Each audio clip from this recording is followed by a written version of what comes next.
how did you get into acting? Well, it was a bit of a roundabout way. When I was a kid, I was a singer. I started singing when I was 5 years old for my grandmother, and I would sing hymns. And both of my parents had 10 brothers and sisters, so I had a lot of cousins. And we'd go visit my one grandmother who lived in a little town in Minnesota. And all of my cousins and everyone would be all together. And they were excited that I was there because they knew if I sang, my aunts and uncles would give me a few coins.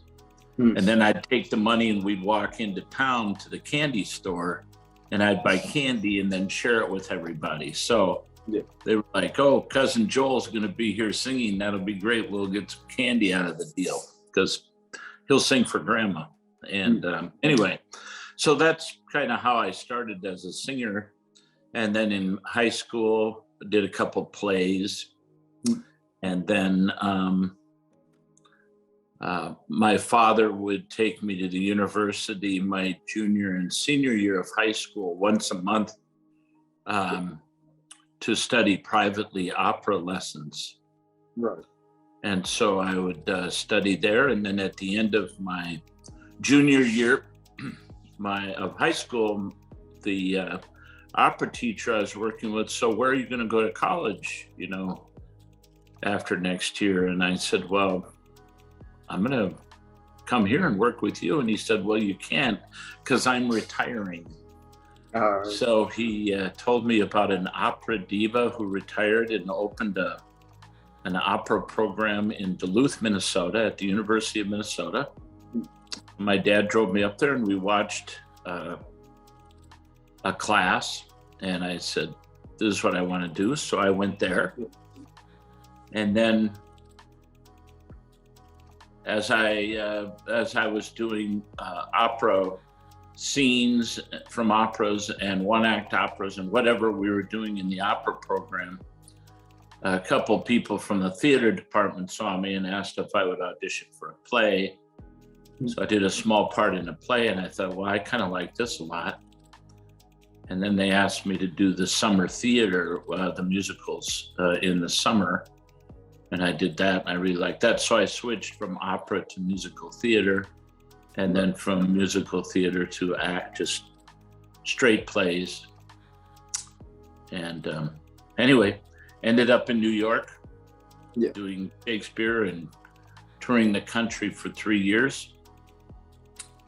And that was how I was able to get my agent, because we would do a run of our plays off Broadway at the end of our tour each year. And that agent, I was in New York for 7 years.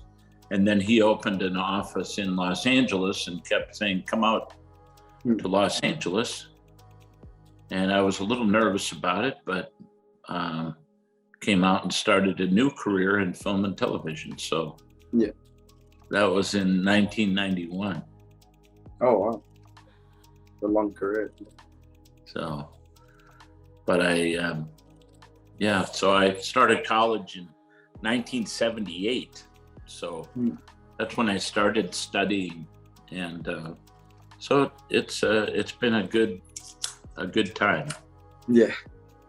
So you mentioned the like kind of theatre and singing background, and obviously that does come through in like your television work as well, like in Brooklyn Nine-Nine. Right. But is there a part of you that maybe prefers the kind of live, like singing and theatre, than maybe you do the TV? Oh, definitely. I just haven't done a lot of it for quite some time because of the film and television. But I got to do a little singing on Brooklyn Nine-Nine, which you saw. Mana tu sola, che belogne, oh sola mio, Some frontate. This part always gets me. And I still occasionally sing for different things. I don't know, at nursing homes or things like that. In churches, whatever. But it's not very often anymore. I've thought about it. I once I sang on Brooklyn Nine-Nine. I got a voice teacher again, just to try to get the rust off of everything. And thought I better have a few songs in my back pocket in case they ask me to sing again. Yeah. So I studied with him and I worked on a few pieces, and that was beneficial because I sang a few times on Brooklyn Nine-Nine. And then unfortunately he passed away, my voice teacher, just this last year. So I'm kind of in limbo. Yeah. I'd like to study with someone again, just so I never know where I might sing again, And kind of just to switch back to like TV. So obviously you're Scully in Brooklyn Nine-Nine. That's right. How much creative freedom did you get when you started playing the character? Well, we got quite a bit because when you're starting a new show, there's different. The creative people are working on trying to build the relationships, and Dirk Blocker and I were added at kind of toward the end. And so there wasn't a lot known about us or written about us. And so they just kind of said, see what you can come up with, kind of thing. So we were pretty much instrumental in creating these two guys and giving the writers ideas from what we were coming up with. Yeah. And eventually we didn't have to do so much of the creating. We were able to, they were writing the things for us. So particularly in the first season, we'd go up to our dressing room and everybody thought we were up there eating a sandwich or something. And actually we were up there working on our next bit that we were going to bring down to the set, because we knew the scene would start. Maybe it would start on us and then go to the action. So we wanted to have something to do, like sewing my sock or putting powder on my feet, or whatever, just something funny, some sight thing that the camera operators could start on us and then go to the action. Yeah. So we started doing a lot of that, and we were doing a lot of that in the background, but being careful not to distract from what was happening maybe in front of us. But we would come up with things that were just kind of crazy, because we were supposed to be super lazy and wasting as much time as possible. So that was our motivation. And so we came up with all kinds of things. And at one point, I think it was probably the second or third episode, one of our producers came up and gave me and gave me the okay to come up with a list, anything we need. Something to soak my feet in, a chocolate fountain, whatever we wanted, write it on a list and give it back, give it to the props, and we'll get the things for you. So when the time comes, you'll have something to use, crossword puzzles and pencils and I mean, just anything we could think of that would, a hot water bottle, I don't know, whatever. Oh, that's cool. So that's kind of how it worked, because some of the things wouldn't end up in the show. They would be in the cutting room, because they had to pare down the episode. But people were seeing what we were doing. And so they thought, we got to keep giving these guys stuff. And then in the second season, then they made us series regulars. So you mentioned like Hitchcock, played by Dirk. You guys in the show have you're almost like brothers, like you're constantly together. Is that relationship kind of shared off screen as well? Yeah, I probably talk to Dirk probably at least once a week, All right. Still we call and check in, see what's going on. Yeah, we had it was interesting because Dirk and I knew each other prior to doing Brooklyn Nine-Nine, but we didn't know each other. We had never hung out with each other. Yeah. We would see each other's names signed on when you go to an audition, you have to sign in on a roster, when you're going to be next to do your audition. Yeah. And I would come in inevitably and I would see his name on there and I'd go, oh crap, he's going to get it.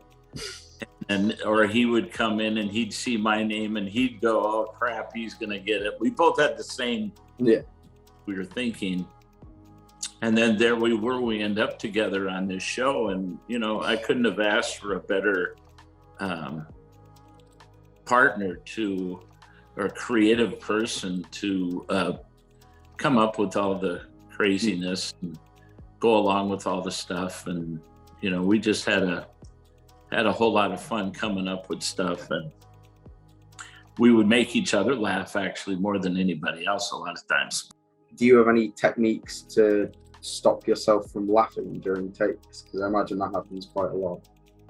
Well, you have to play it like dead serious. And that's what makes it funny is that you're just completely honest and you're listening and reacting to the situation, whatever it is, in whatever odd way that your character would react, which isn't always in the norm.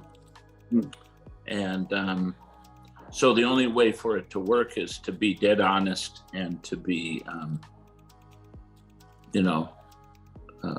to be as real as possible, and then when they say cut, then you can listen. And if everybody else is laughing, then you can go, oh yeah.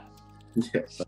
When we were working on it by ourselves, we would have lots of laughs up in the dressing room, thinking of crazy things. You like rock, paper, scissors? Yeah. You know that one? We would do, we did a whole thing where we did it super fast and we each kept doing the same thing. Right. So no one would ever win, So fun things like that. And then we would be just, we got to do that. We got to find a place to do that.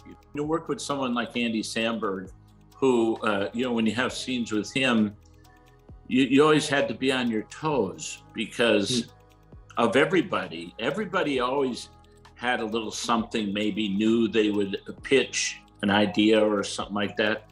That was all good, but Andy was also one of our producers, so he was a little bit more of he was our boss, really, And so when he would come into a scene and say I only had a couple lines, I would say those lines in my head hundreds of times, and to me, that gave me room in my head in case Andy comes up with something where he says on the spot, all right, Joel, this is what we're going to do. I'm going to come in and I'm going to do like a little rap thing about, I don't want to wear a suit to Amy's Thanksgiving. And then you're going to come over and say, well, are we singing? And then I want you to sing an aria right there. It's like, okay. All right. Are you ready? You have something? I go, yeah. Okay, let's shoot it. It's like, this is crazy, but so you had to be ready for that. And you had to have, room in your head to add that new stuff because you could keep the old stuff, but now then we're going to add some new stuff on top. So say what you said before, and then now do this as well. So it was So always exciting. Yeah, it sounds like the kind of the improvisation or the idea that there might be improvisation kind of kept it fresh, like the Right. comedic sense. And you really, when you're doing something like that, you've really only got like one shot at it, really, because that's the funniest. Yeah. If you're able to lay it down, like you're laying down a nice bunt, or you're hitting a home run, or getting over to first base, if you can do that straight away, it's much better than saying, "Oh, we didn't quite get it. Let's try it again." And then it's just not quite as funny. Yeah. Because it's not so. The energy is taken out of it.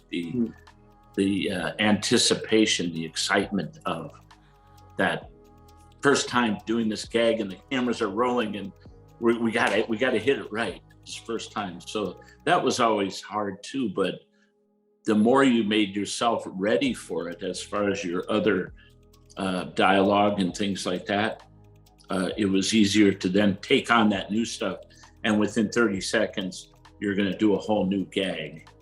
Obviously, at one point, the show got cancelled, but then got picked up like pretty fast. Right. With the change of like network, were there any kind of big differences behind the scenes, like within the writing or the directing, or just anything really? Well, each season, you pick up new writers, and other writers leave, and so there's always a little bit of change that way. But you have your showrunner, who is Dan Gore, created the show. You have him as a steady force, in that it's his show, and so you can. The actors maybe could tell, oh, there's different writers this year, and I like what they're doing, or whatever. Not that you didn't like what before, or you like maybe more what they're doing, or whatever it is. Yeah. But the audience maybe can't tell that so much as you can, because you're working on it. Or you may have struck up a relationship, a friendship with one of the writers, and now they're not there, and you kind of like, oh, I'm going to miss them. But you know what? Most of the writers that leave our show end up producing other shows. They're very sought after because of the quality of comedy it was. So it's like hats off to them, Yeah. They're going to have more employment, because they're all just terrific people and terrific writers. Probably the biggest thing was I had to open an Instagram account. And I wasn't very keen about doing that. And when we were on Fox, what happened there was we were going to move from Sunday nights to Tuesday night. And I think it was Andre and myself and Andy were the only three that had no social media whatsoever. And the people from Fox were at the table read. All the executives were there to tell us we're moving to Sunday night, and we hope everyone will be on social media, to let everyone know about it. And I went, well, I guess I better do this. So I joined Twitter. So I called a person at Fox, and they spent an hour helping me get that squared away. So I did Twitter, and then when we went over to NBC, then they wanted you on Instagram as well.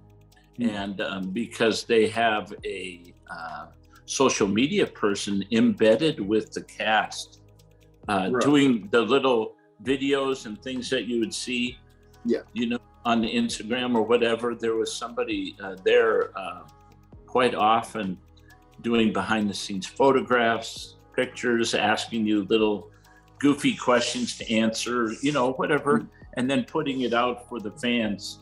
And it's very powerful tool. what was the feeling like when the show came to an end? Well, I'll use an example. When the show was first canceled at Fox, it was probably about 48 hours, and then we got picked up by NBC. I got a phone call from my son, and he said, "Hey, Dad, are you okay?" And I said, "What? What do you mean?" I go, "I'm fine." He goes, "Well, the show got canceled." And I said, "Well, his name is Owen." And I said, "Owen," I said, "You know, we've never known from year to year if we're going to keep going. You know, after every year, they go, okay, we got another year. Oh, great." You know, so to have, I think that was at the end of 5 seasons. I said, we had 5 seasons and we had a great time and everything. And, you know, these things don't last forever on TV, particularly, you know, so it's time to, you know, move on to the next thing. Yeah. And so I said, why don't you come over? I'll make you dinner. So he came over and I made him dinner. And my wife was out of town. And my phone was in the other room and it started dinging, you know, a little bing, bing, you know, I was getting messages. And he said, "Hey, Dad, you want to check your phone?" I go, "No, I'm here with you. This is about you right now. You know, it's just people saying, 'Oh, heard about the show. Sorry, you know, you're canceled,' you know." And so we had a nice dinner and talking, and now it's about 10:30 in the evening. And he said, "Well, I think I'm going to take off. Do you want to check your phone before I leave? I'm curious. What was that all about?"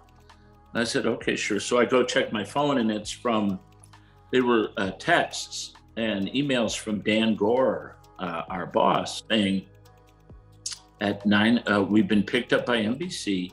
At 9 o'clock, you need to be on social media, letting everyone know. And don't do it before 9 o'clock. We're all going to do it at 9 o'clock. Well, I was an hour and a half late. Yeah. So that's kind of how that happened. And, you know, when season 8, you know, came to a close, you know, it was a hard season to do because of COVID. Oh yeah. And it was hard on everybody. And, you know, it was, I guess it was time to be done. I think there were more stories to be told. I don't think we would have run out of stories for a while, but yeah. You know, it just felt kind of like, yeah, maybe this is it. And, you know, so fortunate to have had that, you know, 3 more seasons after being canceled. I mean, who gets to do that? Yeah. And, you know, so it turned out to be a real pleasure. You know, you hear this a lot, casts or crews or cast and crews becoming like family. And it can be kind of a cliche, but yeah, you know, when we think about it, and I think back on it, you know, when we started, there were, we were along for weddings in our cast. We were along for, you know, some of our castmates had babies, you know, over this time. And we got to see them grow, you know, every you know, once in a while they'd come around and visit us, and, you know, they'd bring them to work, and, you know, you'd see these little people that we just saw, you know, a couple of years ago. Now they're growing up. And then with our crew as well, you know, you'd hear about their stories. And I remember meeting one of our camera operators' son was about 1, I think, when we had a little Halloween party at a stage one year. And so I got to meet his little baby. It's a 1-year-old. And, you know, now at the end of 8 years, he's 8 years old now. It's like, that's pretty amazing, you know. I guess it's kind of like a similar thing as a viewer. I mean, maybe not exactly the same, but how, like, as a viewer, you kind of, like you said, grown 8 years, but with these characters. So I imagine it was like pretty emotional, like kind of saying goodbye to the character and also the other cast. Yeah, it was that last scene where the where the elevator closes and we're all in there. You know, they plan that for us all to be together the last day, because a lot of times you're shooting out of order and not everybody's there. But they arranged the last day for all of us to be there together. So that was awesome. That was pretty awesome. Yeah. If you could narrow it down, what do you think is your favorite Scully line or moment of the show? Well, some of the lines, you know, the lines I think of are, it was early on where I put my foot up on the lunch table and Andy was trying to eat his sandwich and showing him my foot and saying, it's all work. Yeah. You know, and he runs off gagging. You know, I really enjoyed that one. That was a lot of fun, you know. Just any of that time with Dirk, probably, you know, any goofy moment, you know, we'll talk on the phone or we'll be together. Sometimes his wife and my wife, the four of us, we just a couple months ago, we met for lunch. And that was a lot of fun, and, you know, reminiscing and, you know, some little thing will spark a memory. Oh, do you remember when we did that or whatever, goofy that was or whatever. And I can't really say a whole, you know, a certain line, because the line was always associated with, you know, a big story or a gag, you know, like Mama Megaleone. Yeah. You know, when we had the lasagna and that whole storyline, ticking clocks, that episode was so much fun. Yeah. Trying to get the garlic bread, and then at the end of it, you know, who gets to sit at the end of an episode for 30 seconds just eating lasagna? You know? I mean, I thought that was a brilliant idea, to have us just sitting there eating, you know. Yeah. What a funny way to end that episode. So yeah, that was a great one. It was quite like unique as well, so I imagine it was quite fun to film. Because you're wondering, well, we're wondering what we're doing, because they didn't say we were going to do that. We just kept eating. Are they going to say cut? We're just going to enjoy this lasagna. And thankfully it was a good lasagna, and it was a vegetarian lasagna that day. It was delicious. So I saw someone has created a Lego Brooklyn Nine-Nine set. So there's a little Lego you. What was that like to see that?